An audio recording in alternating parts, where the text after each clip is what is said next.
Eu estava parado na porta da casa do meu filho, com a mão ainda no trinco, quando ouvi a voz da minha nora ecoando pela sala. Graças a Deus que o velho não vem mais incomodar. Agora a gente pode aproveitar de verdade. Senti meu peito apertar.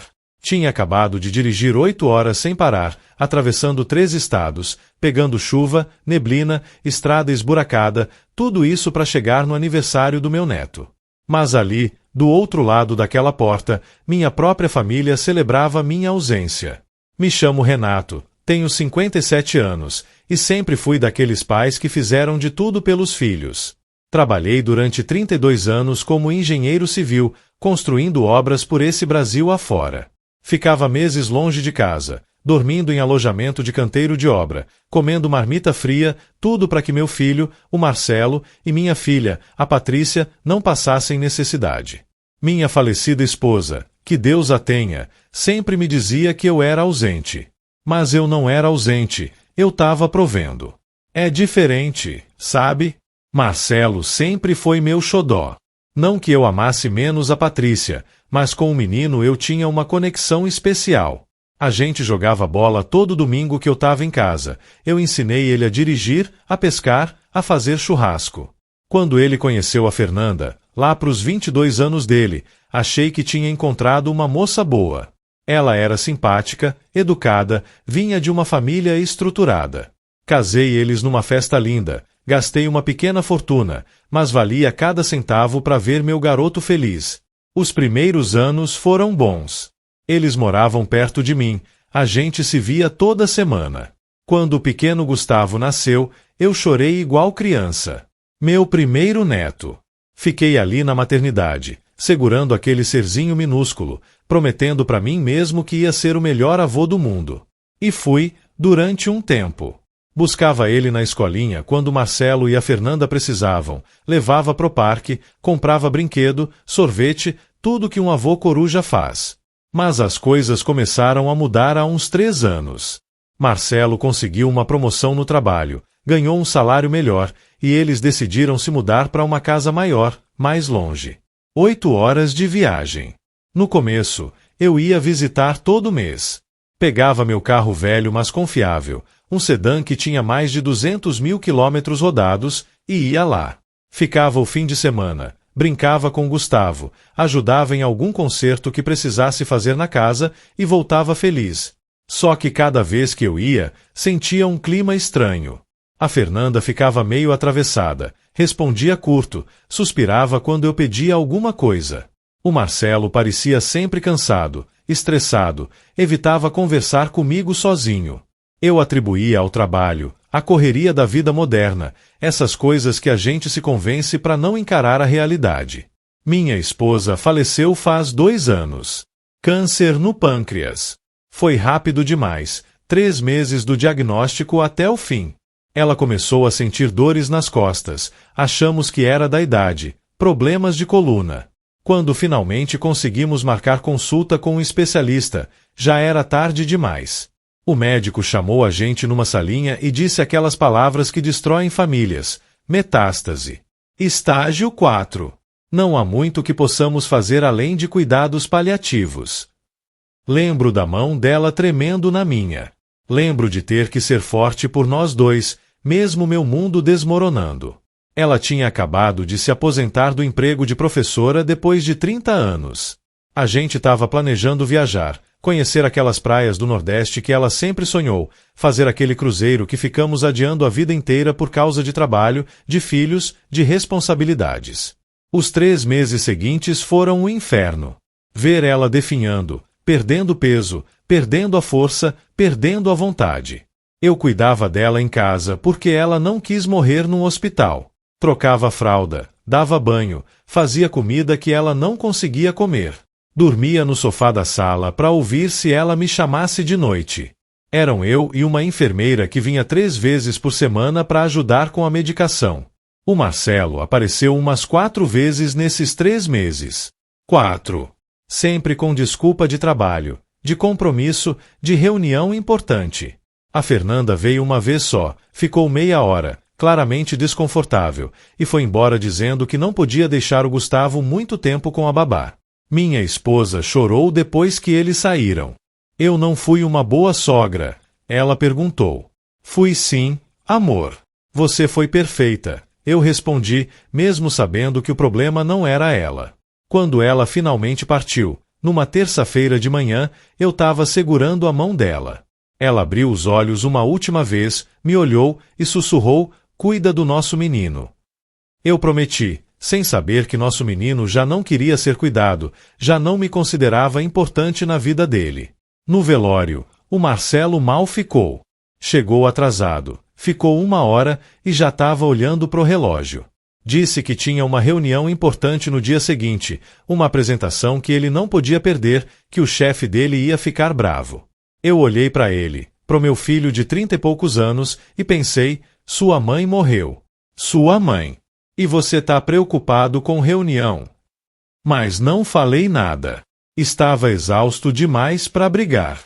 A Fernanda nem apareceu. Mandou flores com um cartão dizendo que estava com Gustavo doente, que não podia deixar ele. Nem ligou. Nem mandou mensagem de pêsames. Nada.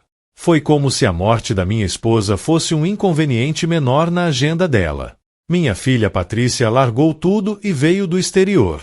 Ela que organizou o velório, ela que recebeu as pessoas, ela que segurou minha mão durante o enterro. Ficou comigo por 2 semanas, cuidando de mim como eu tinha cuidado da mãe dela. Cozinhava, limpava, me obrigava a comer quando eu não tinha fome, me obrigava a sair da cama quando eu só queria ficar deitado encarando o teto. Mas depois ela teve que voltar pro trabalho dela, pra vida dela do outro lado do mundo, e eu fiquei sozinho naquela casa grande e vazia. Solidão é uma coisa insidiosa, sabe? Ela vai corroendo a gente por dentro, devagarzinho, como ferrugem. Eu tentava preencher os dias com atividades. Fazia caminhada de manhã cedo, assistia jornal, lia livros que me faziam dormir na 3ª página. Almoçava sozinho na mesa que já sentou 6 pessoas nas festas de família. Jantava sozinho vendo televisão só para ter algum som na casa. Mas no fim do dia, quando sentava naquela sala vazia, só o relógio da parede fazendo tic-tac era insuportável. O silêncio gritava. Cada canto da casa tinha uma memória da minha esposa. A cadeira onde ela sentava para tricotar. A cozinha onde ela fazia aquele bolo de cenoura que eu adorava. O quarto onde a gente dormiu junto por mais de 30 anos. Comecei a ligar pro Marcelo toda semana. Não todo dia porque não queria ser chato, não queria ser o pai grudento. Mas toda semana eu ligava, geralmente no domingo de manhã, só para ouvir a voz dele, saber como estava o neto, manter algum tipo de conexão. No começo, ele atendia, a gente conversava uns 15 minutos. Mas as ligações foram ficando cada vez mais curtas, cada vez mais tensas. E aí, filho, como foi a semana? Corrida, pai. Muito trabalho. E o Gustavo, como tá? Tá bem. Crescendo. Manda um beijo pra ele. Mando sim. Olha, pai, tenho que desligar, tô no meio de uma coisa aqui. Sempre tinha algo mais importante. Sempre tinha pressa. Sempre tinha que desligar. Eu ficava ali, segurando o celular depois que ele desligava, sentindo aquele vazio aumentar um pouco mais a cada vez. 6 meses depois que minha esposa morreu, eu resolvi vender minha casa. Era grande demais para mim sozinho, cheia de memórias que doíam. Comprei um apartamento menor, mais prático, e ainda sobrou um dinheiro bom. Pensei em ajudar o Marcelo, talvez contribuir para a educação do Gustavo, essas coisas que pais fazem. Quando contei para ele sobre a venda, ele ficou interessado no valor. Perguntou quanto tinha sobrado, se eu precisava de ajuda para investir o dinheiro, essas coisas. Achei estranho na época, mas não dei muita bola. Algumas semanas depois, ele me ligou dizendo que estava com um problema sério. A empresa onde trabalhava estava passando por uma reestruturação e ele podia ser demitido. Disse que estava desesperado, que tinha contas para pagar, que a Fernanda não trabalhava para cuidar do Gustavo. Pediu se eu podia emprestar um dinheiro, só para segurar as pontas até ele se recolocar. Falou em R$ 50.000. 50 mil é muito dinheiro, mas era meu filho. Eu tinha o dinheiro da venda da casa, tava guardado. Pensei comigo, Renato, você trabalhou a vida inteira, pra quê? Pra deixar o dinheiro no banco rendendo migalhas ou pra ajudar seu filho quando ele precisa? Transferi o dinheiro no mesmo dia. Ele ficou emocionado, disse que ia me pagar assim que se recuperasse, que eu era o melhor pai do mundo. Só que depois disso, as coisas ficaram ainda mais estranhas. Quando eu ligava, ele não atendia. Mandava mensagem, demorava dias para responder. Quando finalmente respondia, era coisa curta, sem substância. Tô bem, pai. Depois a gente conversa. Mas esse depois nunca chegava. Tentei ir visitar, mas sempre tinha uma desculpa. O Gustavo estava doente, eles iam viajar, a casa estava em reforma, sempre algo. Fiquei meses sem ver meu neto. Meses. Para quem via aquele menino toda semana, era uma tortura. Eu via as fotos que a Fernanda postava nas redes sociais, o Gustavo crescendo, mudando, e eu ali, excluído da vida dele. Mandava mensagem para ela também, tentando manter contato, mas ela me bloqueou. Isso mesmo, me bloqueou. Quando perguntei pro Marcelo, ele disse que ela estava estressada, que eu tinha que entender. Entender o quê? Que eu não podia mais falar com minha nora. Que não podia ver meu neto. Comecei a ficar paranoico, achando que tinha feito algo errado, ofendido alguém sem perceber. Revirava as conversas na memória, tentando encontrar o momento que tinha estragado tudo. Mas não achava nada. Eu sempre fui educado, respeitoso, nunca me meti na criação do Gustavo, nunca critiquei as escolhas deles. A situação ficou tão absurda que eu, com 57 anos, me peguei implorando para ver meu próprio neto. Implorando. Mandava mensagem pro Marcelo. Filho, só quero dar um abraço no Gustavo. Pode ser só meia hora, eu dirijo até aí e volto no mesmo dia. E ele, agora não dá, pai. A gente tá muito corrido. Daqui a uns meses a gente se organiza. Uns meses virou um ano. Um ano inteiro sem ver meu neto. Sem ver meu filho. A Patrícia, quando ligava do exterior, ficava indignada. Dizia que o Marcelo estava sendo cruel, que eu tinha que confrontar ele. Mas eu tinha medo. Medo de perder ele de vez, de romper a última ligação que eu tinha. Então engolia o orgulho e continuava tentando. Foi quando, semana passada, recebi uma mensagem da Fernanda. Sim, ela mesma, que tinha me bloqueado. A mensagem dizia: o Gustavo vai fazer 7 anos no sábado. Vamos fazer um churrasco em casa. Você pode vir se quiser. Se eu quiser. Como se fosse um convite casual para um conhecido distante, não pro avô do aniversariante. Mas eu fiquei feliz. Parece idiota, mas fiquei. Pensei, finalmente vão me incluir de novo. Finalmente vou ver meu neto. Já comecei a planejar. Comprei um presente caro, um videogame novo que eu sabia que o Gustavo queria.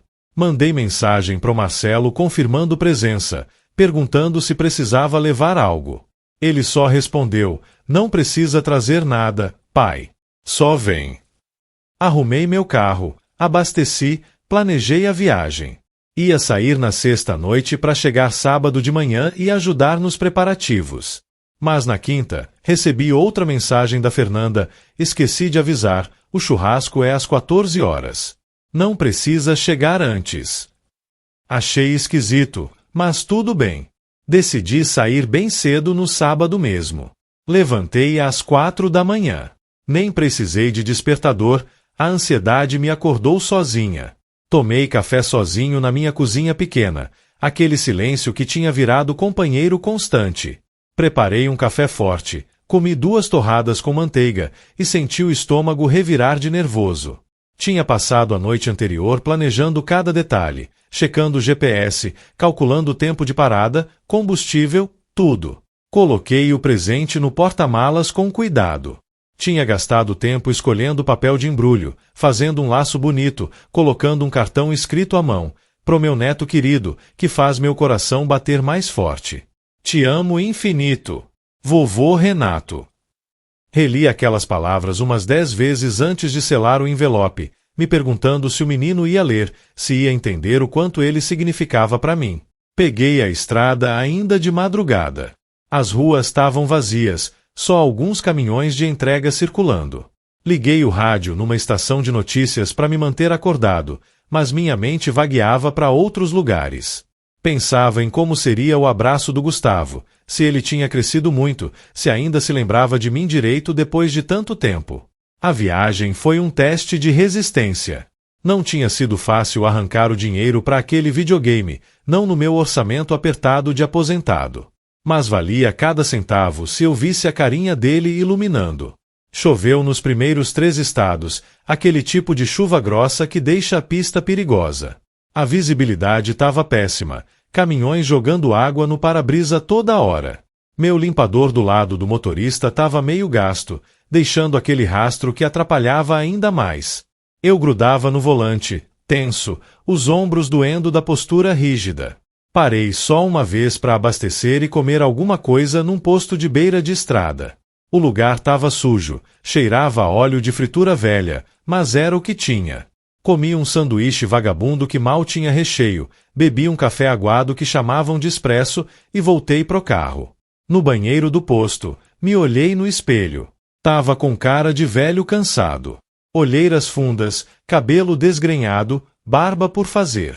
Passei água no rosto, tentei me arrumar um pouco. Afinal, era aniversário do meu neto. Tinha que estar apresentável. O resto do tempo, dirigi concentrado, ansioso para chegar. Cada placa que indicava a diminuição da distância me deixava mais animado e mais nervoso ao mesmo tempo. O que eu ia dizer pro Marcelo? Como ia ser estar na casa deles de novo? A Fernanda ia me tratar bem ou ia ficar com aquela cara atravessada de sempre? Ensaiei conversas na cabeça, imaginei cenários, tentei me preparar psicologicamente. Minha mente ficava divagando durante o trajeto. Pensava em como seria bom abraçar o Gustavo de novo, ver como ele tinha crescido. Pensava em conversar com Marcelo, tentar entender o que tinha acontecido para a gente se distanciar tanto. Imaginava que talvez, depois desse churrasco, as coisas voltassem ao normal. Que a gente pudesse reconstruir nossa relação. Tinha também uma pontinha de ressentimento. Eu não queria admitir, mas estava lá. Ressentimento por ter sido deixado de lado, por ter que mendigar a atenção da minha própria família, por ter emprestado 50 mil reais e nunca mais ouvir falar no assunto. O Marcelo nunca tinha tocado no assunto da dívida, e eu, imbecil, tinha vergonha de cobrar. Vergonha de cobrar meu próprio filho. Cheguei na casa deles exatamente às 14h15. 15 minutos de atraso por causa de um trânsito inesperado na entrada da cidade. Estacionei na rua, peguei o presente embrulhado e fui até a porta. Dava para ouvir música tocando lá dentro, vozes, risadas. O churrasco já estava rolando. Toquei a campainha, mas ninguém atendeu. Toquei de novo. Nada. A música estava alta, talvez eles não tivessem ouvido. Tentei ligar pro Marcelo. Chamou e caiu na caixa postal. Mandei mensagem: filho, tô aqui na porta. Vi que ele visualizou, mas não respondeu. Fiquei ali feito um idiota, na porta da casa do meu próprio filho, sem saber o que fazer. Tentei a campainha mais uma vez. Nada. Foi quando resolvi tentar a porta. Girei a maçaneta devagar e ela abriu. Não estava trancada. Empurrei a porta com cuidado, entrei na casa, e foi nesse momento que ouvi a voz da Fernanda, alta e clara, vinda da área da churrasqueira nos fundos. Graças a Deus que o velho não vem mais incomodar. Agora a gente pode aproveitar de verdade. Fiquei congelado no corredor. Congelado. Meu cérebro demorou alguns segundos para processar o que tinha acabado de ouvir. O velho. Ela estava falando de mim. Tinha que ser.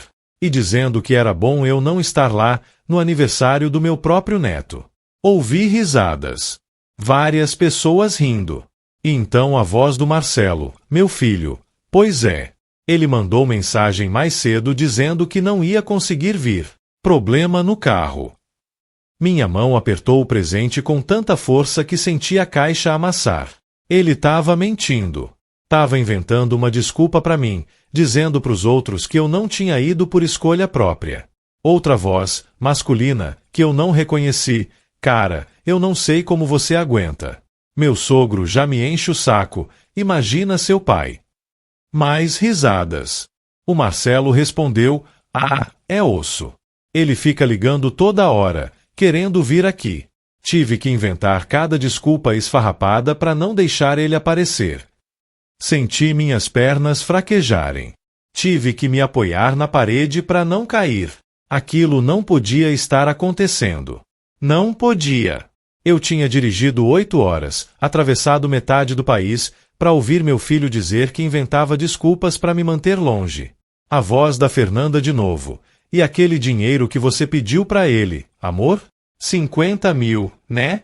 Dá pra gente quitar o carro novo e ainda sobra. Meu filho riu. Meu filho riu. Aquilo foi esperto. Falei que ia ser demitido, ele caiu direitinho. O velho é meio ingênuo, sabe?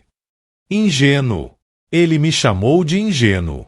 E aquele dinheiro, que eu tinha dado achando que era para ajudar ele numa dificuldade, tinha sido usado para comprar carro novo. Enquanto isso, eu estava no meu apartamento apertado, economizando em cada conta, comendo macarrão 4 vezes por semana para não gastar muito. Tinha mais gente falando, mas eu não conseguia processar. Minha cabeça estava um turbilhão. Raiva, tristeza, decepção, tudo misturado.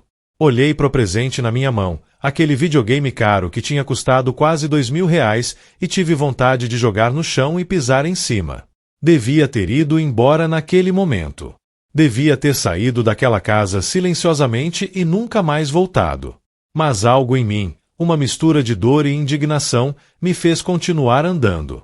Atravessei o corredor, passei pela sala e cheguei na porta que dava para a área externa, onde estava todo mundo. A cena que vi foi como um soco no estômago. Tinha umas 20 pessoas ali, todos em volta da churrasqueira, cerveja na mão, sorrindo. O Marcelo estava virando carne, conversando com os amigos. A Fernanda estava sentada numa mesa com outras mulheres, rindo de algo no celular. E o Gustavo, meu netinho, estava brincando com outras crianças no canto do quintal. Ninguém tinha me visto ainda. Fiquei ali parado, observando aquela festa da qual eu deveria fazer parte, mas da qual eu era claramente indesejado. E então, eu falei, alto e claro, problema no carro, né, Marcelo? O silêncio que se seguiu foi sepulcral. Todas as conversas pararam de uma vez. Todo mundo virou para minha direção.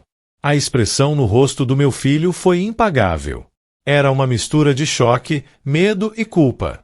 A Fernanda arregalou os olhos, ficou pálida. Dei 2 passos para frente. Problema no carro. Foi isso que você disse para os seus amigos, né, filho? Que eu não vim porque o carro quebrou. Minha voz estava trêmula, mas consegui manter firme. Engraçado, porque o carro está funcionando perfeitamente. Tanto que me trouxe até aqui. 8 horas de viagem. 8 horas que eu dirigi desde as 4 da manhã, na chuva, para estar no aniversário do meu neto. O Marcelo abriu a boca para falar, mas não saiu som. Olhei em volta, pro pessoal todo me encarando. Desculpa interromper a festa. Desculpa ser o velho que incomoda. Mas achei que tinha sido convidado pro aniversário do Gustavo. Levantei o presente. Inclusive, trouxe um presente. Mas, pelo visto, minha presença aqui é tão bem-vinda quanto um ataque de vespa. Foi quando o Gustavo me viu. O menino largou o brinquedo e veio correndo na minha direção. Vovô! Ele se jogou nos meus braços, e eu quase desabei. Tinha passado 1 ano sem sentir aquele abraço, sem sentir o cheiro de cabelo de criança, aquela pureza inocente que só neto tem. Segurei ele forte, apertado contra o peito, e senti as lágrimas começarem a descer. Não consegui segurar.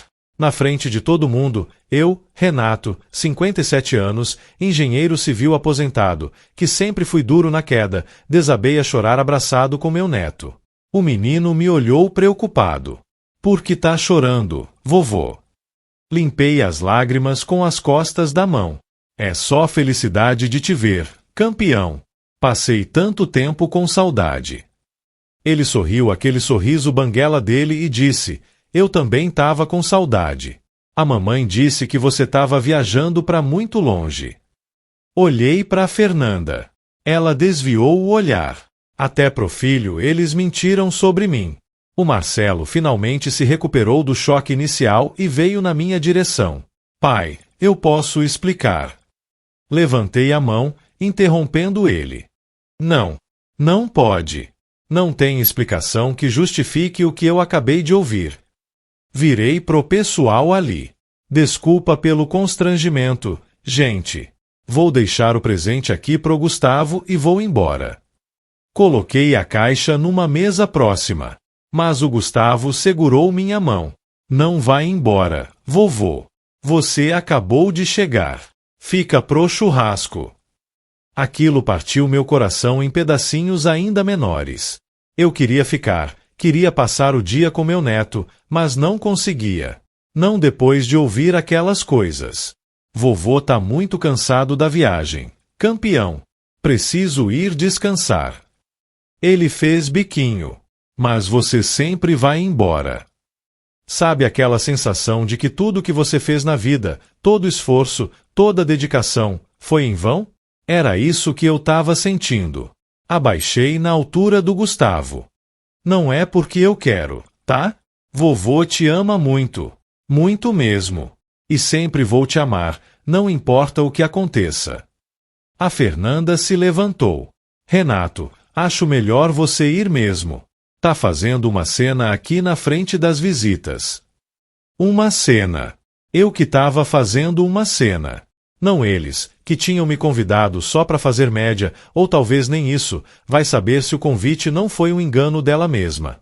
Me levantei, ignorando ela, e olhei pro Marcelo. Quero meu dinheiro de volta. Os 50 mil. Você tem 3 meses para devolver. Ele ficou vermelho. Pai, não é assim. É sim. É exatamente assim. Você me enganou. Inventou uma história mentirosa para tirar dinheiro de mim. Isso não foi um empréstimo, foi um golpe. Um filho aplicando golpe no próprio pai. Um dos amigos dele, o mesmo que tinha falado mal de sogro antes, deu um passo à frente. Oh, senhor, acho melhor o senhor se acalmar. Virei para ele com uma expressão que deve ter sido assustadora, porque ele recuou na hora. Você é o cara que falou que não sabe como meu filho me aguenta, né? Pois olha, filho, eu construí pontes, viadutos, prédios. Trabalhei no sol quente, no frio, na lama. Fiz isso durante 32 anos sem parar. Sabe por quê? Para dar uma vida boa pro meu filho. Para ele não passar necessidade. Apontei pro Marcelo.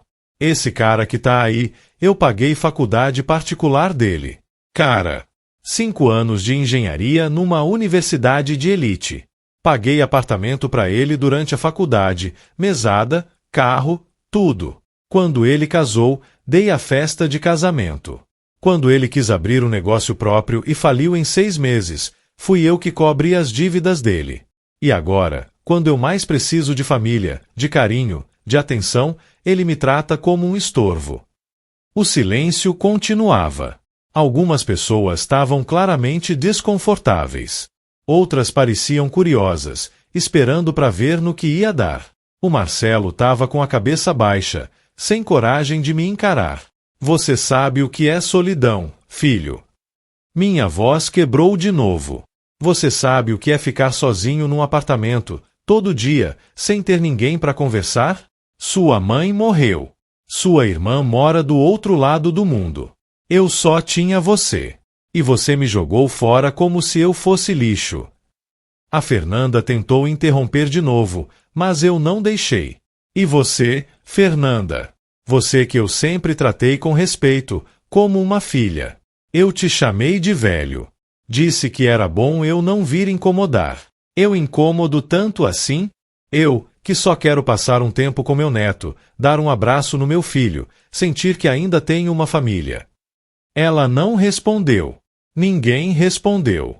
O Gustavo estava me olhando confuso, sentindo a tensão, mas sem entender direito o que estava acontecendo.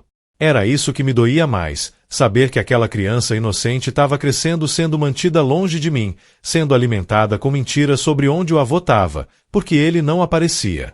Respirei fundo, tentando me recompor. 3 meses, Marcelo. Quero o dinheiro de volta. Se você não pagar, eu vou atrás dos meus direitos.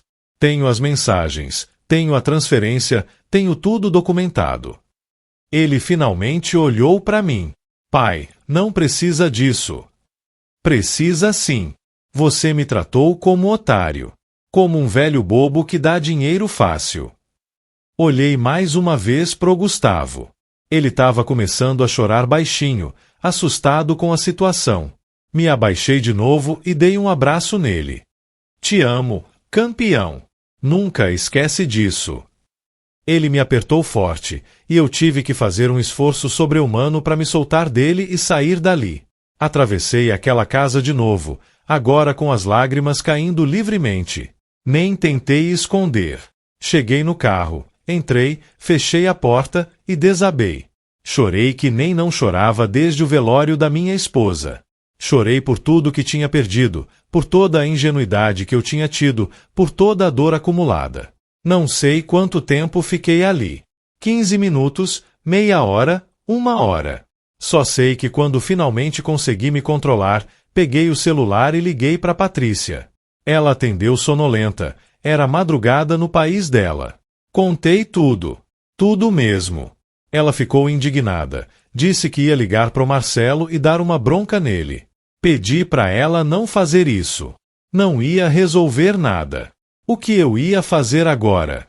Voltar dirigindo 8 horas para casa? Tava exausto, física e emocionalmente arrasado. Não tinha condições de dirigir. Minhas mãos ainda tremiam. Minha visão estava embaçada de tanto chorar. Peguei o celular e procurei um hotel barato na região. Tinha que ser barato porque meu orçamento não permitia luxo. Achei a uns 3 quilômetros dali, uma diária por R$60. Reservei pelo aplicativo e fui para lá. O hotel era simples, daqueles de beira de estrada, mas limpo. O recepcionista, um rapaz jovem de uns 25 anos, me olhou com certa preocupação. Devia ter percebido meu estado. Olhos vermelhos, roupa amarrotada de tanto tempo no carro, cara de quem tinha acabado de passar pelo inferno. Tá tudo bem, senhor? Ele perguntou. Forcei um sorriso. Tá sim, meu filho. Só cansaço de viagem. Ele não pareceu convencido, mas me deu a chave do quarto sem mais perguntas. Subi pro 3º andar, quarto 304. Era um quarto pequeno, cama de casal, uma televisão antiga pendurada na parede, banheiro minúsculo. Me joguei na cama sem tirar os sapatos e fiquei encarando o teto. Tinha uma mancha de umidade no canto esquerdo, formando um desenho que parecia um cachorro. Ou talvez fosse um coelho. Fiquei ali, imóvel, tentando processar tudo o que tinha acontecido. Como a gente chega nesse ponto? Como um relacionamento entre pai e filho se deteriora tanto? Eu tinha feito tanta coisa errada assim? Tinha sido um pai tão ruim que merecia ser tratado como lixo? Revirei cada memória na mente, buscando respostas que não vinham. Lembrei de quando Marcelo tinha 5 anos. Ele tinha caído da bicicleta e ralado o joelho feio. Tava chorando desesperado, sangue escorrendo. Eu larguei o carro mal estacionado na frente de casa, peguei ele no colo e corri pro hospital. Ele ficou segurando minha mão durante os pontos, apertando forte, confiando que o pai ia proteger ele. Dói, papai, ele dizia. Eu sei, campeão. Mas vai passar logo. E passou. E ele me abraçou depois, me disse que eu era o melhor pai do mundo. Lembrei da formatura dele na faculdade. Eu tava na primeira fileira, com a câmera na mão, gravando tudo. Quando chamaram o nome dele, fiquei de pé aplaudindo feito louco, gritando é meu filho, até minha esposa me puxar para sentar porque estava fazendo escândalo. Depois da cerimônia, ele veio correndo me abraçar, diploma na mão. Consegui, pai. Eu consegui. E eu, todo orgulhoso. Eu sabia que você conseguiria, filho. Sempre soube. Quando que isso mudou? Quando o pai orgulhoso virou o velho que incomoda. Quando o filho que me abraçava virou o adulto que inventa desculpa para não me ver. Meu celular tocou. Era ele. Marcelo. Atendi sem pensar. Pai, onde você tá?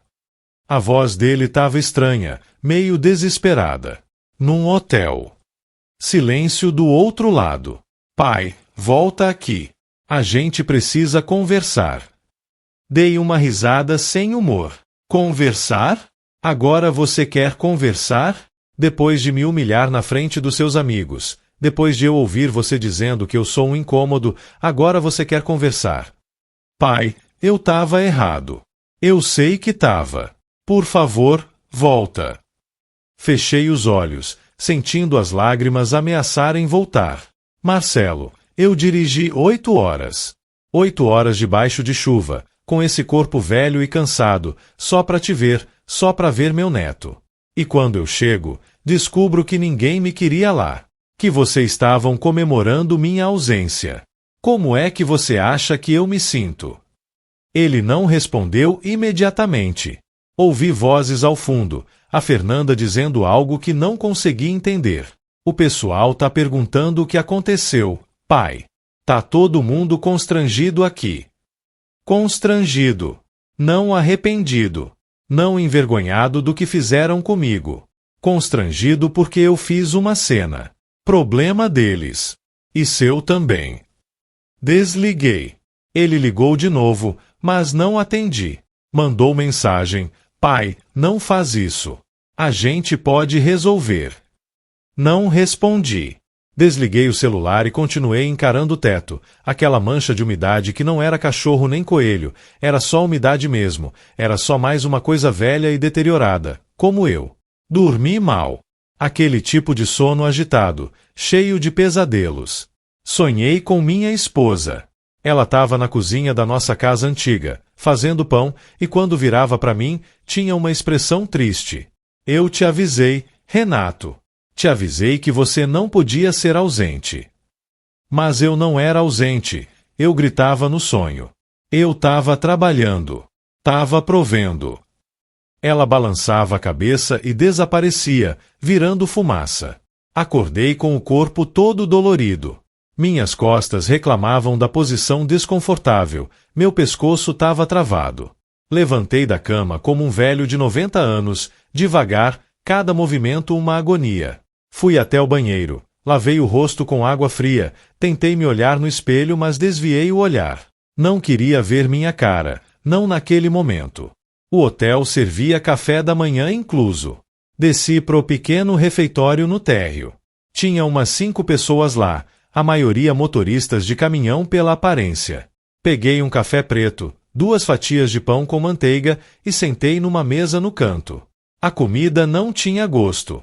Eu mastigava mecanicamente, engolindo sem sentir, só porque meu corpo precisava de combustível. Um dos caminhoneiros, um senhor gordo de uns 60 anos, se sentou perto de mim. Dia, companheiro. Retribuí o cumprimento com um aceno de cabeça. Ele continuou, tá com cara de quem passou a noite em claro. Problema na estrada. Podia ter ignorado, podia ter dito que não era da conta dele. Mas algo em mim quis falar, quis desabafar com aquele completo estranho. Problema de família. Ele fez um som de compreensão. Ah, esses são os piores. Problemas de motor a gente conserta. Problemas de família nem sempre tem conserto. Olhei para ele. O senhor tem filhos? Ele sorriu. 3. 2 filhas e um filho. Todos adultos agora, tocando a vida deles. Eles te visitam? A pergunta saiu antes que eu pudesse filtrar. Ele pareceu pensar. De vez em quando. Não tanto quanto eu gostaria, mas também não dá para reclamar. Eles têm suas vidas, sabe? Trabalho, casa, filhos. Eu entendo. Senti uma pontada de inveja. Ele entendia. Ele aceitava. Eu não conseguia. Meu filho, Comecei, mas a voz falhou. Tosse. Tentei de novo. Meu filho me excluiu da vida dele. Me usa quando precisa de dinheiro, mas não me quer por perto. O caminhoneiro balançou a cabeça. Isso é duro, companheiro. Muito duro. Dirigi 8 horas ontem só para ir no aniversário do meu neto. Quando cheguei, ouvi minha nora dizendo que era bom eu não estar lá. As palavras saíam em jatos agora, como se uma represa tivesse se rompido. Meu próprio filho disse para os amigos que inventa desculpa para me manter longe. Que eu sou um velho chato que fica ligando toda hora. O homem ficou em silêncio por um momento, mexendo no café dele. O senhor quer um conselho de quem já rodou esse Brasil inteiro e viu de tudo. Assenti. Às vezes, a gente tem que aceitar que fez nossa parte. Criou, educou, amou do jeito que sabia. Se mesmo assim não foi suficiente, não é mais nossa culpa. É escolha deles. E a gente tem que seguir a vida, com ou sem eles. Aquilo me atingiu fundo. Seguir a vida sem meu filho, sem meu neto. A ideia parecia impossível, insuportável. Mas ao mesmo tempo, havia uma certa libertação nela. É difícil aceitar isso. Ele deu de ombros. Tudo que vale a pena é difícil. Mas o senhor parece ser homem forte. Vai conseguir. Terminamos o café em silêncio, companheiro. Quando ele se levantou para ir embora, apertou meu ombro. Boa sorte, companheiro. E lembra, o senhor não precisa de quem não te merece. Fiquei vendo ele sair, aquele estranho que tinha me dado mais conforto em 5 minutos do que meu filho tinha dado em anos. Voltei pro quarto, paguei a conta, peguei minha mala pequena e fui pro carro. Tinha 8 horas de viagem pela frente de novo, só que dessa vez sem expectativa, sem ansiedade boa, sem presente de aniversário no porta-malas. Só com dor, decepção e uma certeza crescente de que algo fundamental tinha se rompido entre mim e meu filho. Liguei o celular. Tinha umas 30 mensagens do Marcelo. Resolvi ler. As primeiras eram tentativas de justificativa. Pai, desculpa. Eu sei que fiz merda. Não foi minha intenção machucar você. A gente precisa conversar. Depois vinham as mensagens mais desesperadas. O pessoal da festa ficou me julgando depois que você saiu. A Fernanda tá puta comigo. Pai, responde, por favor. Típico. Ele não tava arrependido de ter me magoado. Tava arrependido de ter sido exposto na frente dos amigos. Não respondi. Tomei café da manhã no hotel, paguei a conta e voltei pro carro. A viagem de volta foi pior que a de ida. Porque agora eu sabia a verdade. Sabia que tinha sido usado, descartado, humilhado. Cheguei em casa de noite, morto de cansado. 16 horas no volante em 2 dias. Pra quê? Pra descobrir que meu filho me desprezava. Pra ouvir que eu era um incômodo. Entrei no apartamento vazio, que parecia ainda mais vazio agora, e me perguntei o que tinha feito de errado na criação dele. Tinha sido muito rígido, muito ausente. Tinha mimado demais? Não tinha demonstrado amor suficiente. Revirei cada memória, cada momento da infância e adolescência do Marcelo, tentando encontrar onde tinha errado. Mas não achava. Eu tinha sido um pai presente nos momentos importantes, tinha provido, tinha educado, tinha amado. Então o problema não era comigo. O problema era com ele. Ele tinha se tornado um adulto egoísta, ingrato, capaz de mentir e manipular o próprio pai por dinheiro. E a Fernanda, que eu tinha acolhido como filha, era ainda pior. Ela que tinha plantado essa semente de afastamento, tinha certeza. Ela que não queria o sogro por perto, que achava que eu era um estorvo. Nos dias seguintes, o Marcelo continuou tentando contato. Ligações, mensagens, até um e-mail. Eu ignorei tudo. Até que, uma semana depois, ele apareceu no meu apartamento. Tocou a campainha insistentemente até eu atender. Quando abri a porta, ele estava com cara de cachorro sem dono. Pai, a gente precisa conversar. Deixei ele entrar, mas não ofereci assento, não ofereci café, nada. Fiquei de pé, de braços cruzados, esperando. Ele começou com as desculpas. Que tinha sido idiota, que estava sob influência da Fernanda, que não pensou direito, blá blá blá. Desculpa de criança. E o dinheiro? Cortei no meio da lamúria dele. Ele engoliu seco. Pai, é que a gente usou para quitar umas dívidas e... 50 mil em dívidas. Ele não respondeu. Deixa eu adivinhar. Compraram carro novo. Fizeram aquela viagem para a praia que eu vi nas fotos. Reformaram a casa. Compraram móveis novos. É isso. Ele assentiu baixinho. Dei uma risada sem humor.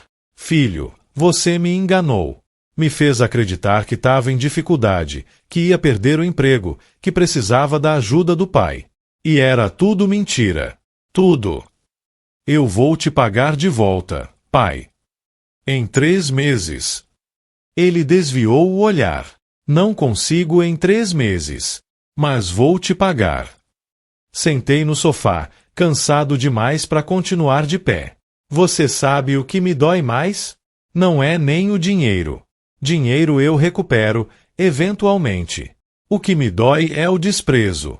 É você falando para os seus amigos que inventa desculpa para não me deixar ir aí. É a Fernanda dizendo que era bom eu não estar lá. É vocês mentirem pro Gustavo sobre onde eu tô. O Marcelo sentou também, na poltrona em frente. A Fernanda tem problemas com a família dela, pai. O pai dela é um bêbado abusivo, a mãe dela é manipuladora. Ela projeta isso em você, mesmo você não sendo nada disso. E você deixa. Você, que é meu filho, deixa ela me tratar assim. Não me defende, não coloca limites. Ele ficou em silêncio. Eu continuei. Quando sua mãe estava doente, quem que ficou do lado dela no hospital? Eu. Quando você tinha 6 anos e quebrou o braço caindo da árvore, quem que largou tudo no trabalho e dirigiu 3 horas para chegar no hospital? Eu. Quando você quis fazer faculdade cara e eu não tinha dinheiro, quem que fez hora extra durante 2 anos para pagar? Eu. Minha voz foi ficando mais alta. Eu sempre, coloquei vocês em primeiro lugar. Você e sua irmã. E agora, na minha velhice, quando eu mais preciso, você me descarta. Me usa. Me humilha. O Marcelo estava chorando agora. Pai, me perdoa. Eu fui um idiota, eu sei. Não tenho desculpa. Não tem mesmo. Me levantei. Olha, Marcelo, eu te amo. Você é meu filho e eu sempre vou te amar. Mas não consigo mais confiar em você. Não consigo mais te respeitar. E até eu conseguir processar tudo isso que aconteceu, preciso de distância. Ele se levantou também. Pai, não faz isso. A gente pode reconstruir nossa relação. Balancei a cabeça. Pode ser. No futuro. Mas agora não. Agora tá muito dolorido ainda. E eu tô velho demais para ficar sendo tratado como lixo pela minha própria família. Apontei para a porta. Vai embora, filho. E quando você tiver o dinheiro para me pagar, me avisa. Até lá, não quero contato. Ele tentou argumentar, mas eu fui firme. Acabou saindo, cabisbaixo, derrotado. Quando fechei a porta atrás dele, me senti estranhamente vazio. Tinha acabado de mandar meu filho embora. Tinha acabado de romper uma das últimas conexões que me restavam. Mas também senti um pouco de alívio. Alívio de não ter que fingir mais que estava tudo bem. De não ter que engolir ofensa em silêncio. De não ter que mendigar atenção. Eu tinha dignidade. Caramba! E ninguém, nem meu próprio filho, ia tirar isso de mim. Os meses seguintes foram os mais difíceis da minha vida, e olha que eu já passei por muita coisa. Perdi minha esposa, trabalhei em canteiro de obra debaixo de sol escaldante, fiquei meses longe de casa. Mas nada se comparava àquela sensação de abandono, àquela solidão escolhida, orquestrada pela própria família. Tive que aprender a viver de verdade sozinho, sem nem a ilusão de que tinha uma família me esperando em algum lugar. Antes, quando estava triste, me consolava pensando, pelo menos tenho meu filho, tenho meu neto. Agora não tinha nem isso. Era só eu, minhas quatro paredes e o silêncio ensurdecedor. As primeiras semanas foram terríveis. Acordava de madrugada, suando frio, com ataques de ansiedade. O coração disparava, a respiração ficava curta, e eu tinha certeza que ia morrer ali, sozinho, e ninguém ia saber. Demoraria dias até alguém sentir minha falta. Talvez a vizinha do 302, aquela senhora de 80 anos que sempre me cumprimentava no elevador, notasse que eu não tinha aparecido. Ou talvez não. Talvez meu corpo ficasse ali apodrecendo até começar a cheirar e alguém chamar o síndico. Esses pensamentos me assombravam de noite. Durante o dia, tentava me manter ocupado. Comecei a frequentar um grupo de convivência para a terceira idade que tinha no centro comunitário perto de casa. Era toda quinta-feira de tarde. A primeira vez que fui, me senti deslocado. Todo mundo parecia conhecer todo mundo, tinha suas rodinhas, suas conversas animadas. Eu fiquei no canto, bebericando um café aguado, só observando. Foi uma senhora chamada Helena que me abordou. Ela devia ter uns 70 anos, cabelo branco curto, olhos azuis vivos e penetrantes. Primeira vez aqui. Assenti. É bem assim mesmo no começo. A gente se sente um peixe fora d'água. Mas passa. Meu nome é Helena. Renato, me apresentei. A gente conversou por 1 hora. Ela era viúva há 5 anos, tinha 3 filhos que moravam em outros estados, visitavam raramente. No começo eu ficava amargurada. Ela contou. Achava que eles tinham obrigação de me visitar, de ligar toda semana, de me incluir na vida deles. Mas aí percebi que eu estava desperdiçando meus últimos anos de vida esperando a atenção de quem não podia ou não queria dar. E como é que você lidou com isso? Ela sorriu. Construí minha própria vida. Fiz amigos, arrumei hobbies, me voluntariei em algumas causas. Descobri que eu podia ser feliz mesmo sem eles me validando. E sabe o que aconteceu? Eles começaram a me ligar mais. Porque eu não estava mais cobrando, não estava mais fazendo eles se sentirem culpados. Eu estava genuinamente bem. Aquilo ficou na minha cabeça. Será que era isso? Será que meu erro tinha sido cobrar demais, querer demais? Mas não, não era isso. Eu nunca tinha cobrado nada do Marcelo. Só queria estar presente, só queria fazer parte da vida dele. Mas talvez a Helena tivesse razão em outra coisa. Eu precisava construir minha própria vida, parar de depender emocionalmente de quem me via como fardo. Comecei a ir no grupo toda semana. Conheci outras pessoas. O Jerônimo, um senhor de 63 anos que tinha sido metalúrgico e agora passava os dias jogando dominó. A Márcia, 59, ex-enfermeira, que contava histórias hilariantes do hospital onde tinha trabalhado. O Telmo, 72, ex-militar, que mantinha a postura reta e o vocabulário formal mesmo depois de aposentado há décadas. A gente formou uma espécie de gangue improvável. Começamos a nos encontrar fora do grupo também. Íamos jantar em restaurantes baratos, fazíamos caminhadas no parque, jogávamos baralho. Eram pessoas que, como eu, tinham sido largadas de lado pela família ou pelo tempo. E a gente se agarrava uns nos outros, formando uma família substituta, temporária, mas real. Foi com eles que eu dividi minha dor. Numa quinta-feira, depois da reunião do grupo, a gente estava sentado num banco do parque vendo o pôr do sol e eu contei tudo. O churrasco, as palavras que ouvi, a traição do Marcelo com o dinheiro, tudo. Eles ouviram em silêncio, sem me interromper, e quando terminei, a Helena disse, você não merecia isso. Nenhum pai merece.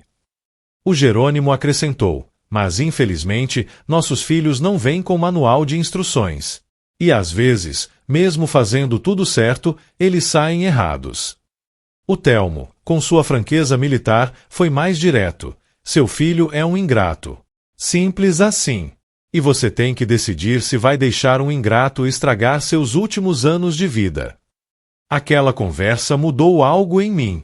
Eu tinha passado 2 meses me culpando, me perguntando onde tinha errado, o que podia ter feito diferente. Mas a verdade é que eu tinha feito o melhor que sabia. Não fui um pai perfeito, ninguém é, mas fui um pai presente, provedor, amoroso. Se isso não foi suficiente para o Marcelo, o problema era dele, não meu. Comecei a fazer outras atividades também. Me inscreve num curso de xadrez na biblioteca municipal. Sempre quis aprender a jogar direito e finalmente tinha tempo. Descobri que era bom nisso, que minha mente analítica de engenheiro se adaptava bem às estratégias do jogo. Em 3 meses, já estava ganhando do instrutor metade das vezes. Adotei um cachorro também. Fui num abrigo de animais só para dar uma olhada. Só olhando, sem compromisso, eu disse para a voluntária. Mas aí eu vi o Rex. Era um vira-lata de porte médio, pelo caramelo, orelhas caídas e o olhar mais triste que eu já tinha visto num animal. A moça me contou que ele tinha sido abandonado pelos donos quando ficou velho, que tinha cerca de 8 anos, que ninguém queria adotar cachorro velho. Eu me identifiquei com ele na hora. Velho e abandonado. Somos 2, pensei. Levei ele para casa no mesmo dia. Os primeiros dias foram de adaptação. Ele tinha medo de tudo, ficava escondido debaixo da mesa, não comia direito. Mas aos poucos, com paciência e carinho, ele foi se abrindo. E quando finalmente subiu no sofá e deitou a cabeça no meu colo, eu chorei. Chorei porque era a primeira vez em meses que eu sentia que alguém precisava de mim, que eu era importante para alguém. O Rex virou meu companheiro inseparável. A gente fazia caminhadas toda manhã cedo, antes do sol ficar muito forte. Ele corria na frente, cheirando tudo, feliz, e eu ia atrás, com a guia na mão, sorrindo da alegria simples dele. À noite, a gente sentava no sofá, eu assistindo algum programa na TV e ele deitado ao meu lado, e aquela casa deixava de parecer tão vazia. Meus amigos do grupo adoraram ele. Quando eu levava o Rex nos nossos encontros no parque, todo mundo queria fazer carinho, dar petisco, brincar com ele. O cachorro se tornou uma espécie de mascote do nosso grupo, trazendo alegria para todo mundo. Foi nessa época, uns 4 meses depois do desastre do churrasco, que recebi um e-mail da Patrícia. Ela tinha ligado para o Marcelo e dado uma bronca histórica nele. Disse que ele era um filho ingrato, que tinha usado o pai, que tinha quebrado o coração de um homem que só queria ser amado. O Marcelo aparentemente tinha chorado, pedido desculpas para ela, disse que queria consertar as coisas comigo. Ele quer seu perdão, pai, ela escreveu. Mas a decisão é sua. Você não é obrigado a nada. Li aquele e-mail 3 vezes. Perdão. Será que eu conseguia perdoar? Será que eu queria? O Marcelo tinha me machucado profundamente, tinha quebrado minha confiança, tinha me usado.